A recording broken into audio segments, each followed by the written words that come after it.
Praise the Lord. 1 ശമൂവേൽ 3-ാം അധ്യായം 1 മുതൽ 21 വരെയുള്ള തിരുവചനങ്ങൾ.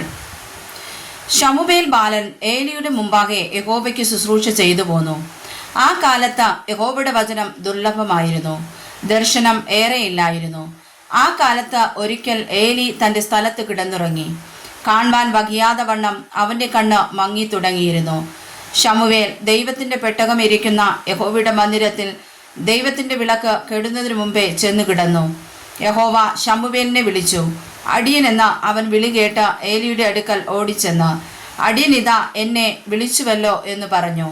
ഞാൻ വിളിച്ചില്ല, പോയി കിടന്നുകൊള്ളുക എന്ന് അവൻ പറഞ്ഞു. അവൻ പോയി കിടന്നു. യഹോവ പിന്നെയും ശമൂവേലെ എന്ന് വിളിച്ചു. ശമൂവേൽ എഴുന്നേറ്റ് ഏലിയുടെ അടുക്കൽ ചെന്ന്, അടിയൻ ഇതാ എന്നെ വിളിച്ചുവല്ലോ എന്ന് പറഞ്ഞു. ഞാൻ വിളിച്ചില്ല മകനെ, പോയി കിടന്നുകൊള്ളുക എന്ന് അവൻ പറഞ്ഞു. ശമൂവേൽ അന്നുവരെ യഹോവയെ അറിഞ്ഞില്ല. യഹോവയുടെ വചനം അവന് അന്നുവരെ വെളിപ്പെട്ടതുമില്ല. യഹോവ ശമൂവേലിനെ 3-ാം പ്രാവശ്യം വിളിച്ചു. അവൻ എഴുന്നേറ്റ് ഏലിയുടെ അടുക്കൽ ചെന്നു. അടിയൻ ഇതാ എന്നെ വിളിച്ചുവല്ലോ എന്ന് പറഞ്ഞു. അപ്പോൾ യഹോവയായിരുന്ന ബാലനെ വിളിച്ചത് എന്ന് ഏലിക്ക് മനസ്സിലായി. ഏലി ശമൂവേലിനോട്, പോയി കിടന്നുകൊള്ളുക, ഇനിയും നിന്നെ വിളിച്ചാൽ യഹോവേ അരുളി ചെയ്യണമേ, അടിയൻ കേൾക്കുന്നു എന്ന് പറഞ്ഞുകൊള്ളേണം എന്ന് പറഞ്ഞു. അങ്ങനെ ശമൂവേൽ തൻ്റെ സ്ഥലത്ത് ചെന്ന് കിടന്നു. അപ്പോൾ യഹോവ വന്നു നിന്ന് മുമ്പിലത്തെ പോലെ ശമൂവേലേ ശമൂവേലേ എന്ന് വിളിച്ചു. അതിന് ശമൂവേൽ, അരുളി ചെയ്യണമേ, അടിയൻ കേൾക്കുന്നു എന്ന് പറഞ്ഞു. യഹോവ ശമൂവേലിനോട് അരുളി ചെയ്തത്, ഇതാ ഞാൻ ഇസ്രായേലിൽ ഒരു കാര്യം ചെയ്യും, അത് കേൾക്കുന്നവൻ്റെ ചെവി രണ്ടും മുഴങ്ങും. ഞാൻ ഏലിയുടെ ഭവനത്തെക്കുറിച്ച് അരുളി ചെയ്തതൊക്കെയും ഞാൻ അന്ന് അവൻ്റെ മേൽ ആദ്യാന്തം നിവർത്തിക്കും. അവൻ്റെ പുത്രന്മാർ ദൈവദൂഷണം പറയുന്ന അകൃത്യം അവൻ അറിഞ്ഞിട്ടും അവരെ ശാസിച്ചമർത്തായിക കൊണ്ട് ഞാൻ അവൻ്റെ ഭവനത്തിൻ്റെ നേക്കും ശിക്ഷ വിധിക്കുമെന്ന് ഞാൻ അവനോട് കൽപ്പിച്ചിരിക്കുന്നു.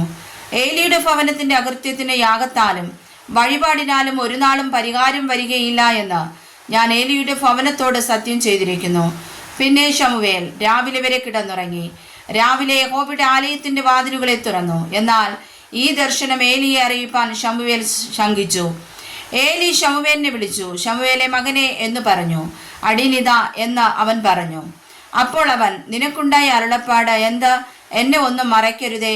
നിന്നോട് അരുളി ചെയ്ത സകലത്തിനും ഒരു വാക്കെങ്കിലും മറച്ചാൽ ദൈവം നിന്നോട് തക്കവണ്ണവും അധികവും ചെയ്യട്ടെ എന്ന് പറഞ്ഞു.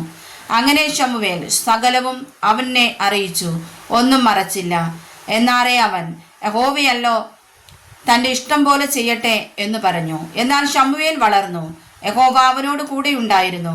അവൻ്റെ വചനങ്ങളിൽ ഒന്നും നിഷ്ഫലമാകുവാൻ ഇടവരുത്തിയില്ല. ദാൻ മുതൽ ബെർഷേബ വരെ ഉള്ള ഇസ്രായേലൊക്കെയും ശമൂവേൽ യഹോവയുടെ വിശ്വസ്ത പ്രവാചകൻ എന്ന് ഗ്രഹിച്ചു. ഇങ്ങനെ യഹോവ ശീലോവിൽ വെച്ച് ശമൂവേലിന് യഹോവയുടെ വചനത്താൽ വെളിപ്പെട്ട ശേഷം യഹോവ വീണ്ടും വീണ്ടും ശീലോവിൽ വെച്ച് പ്രത്യക്ഷനായി. വായിച്ചതായ തിരുവചനങ്ങളാൽ കർത്താവ് നമ്മെ സമർത്ഥമായി അനുഗ്രഹിക്കുമാറാകട്ടെ. ആമേൻ.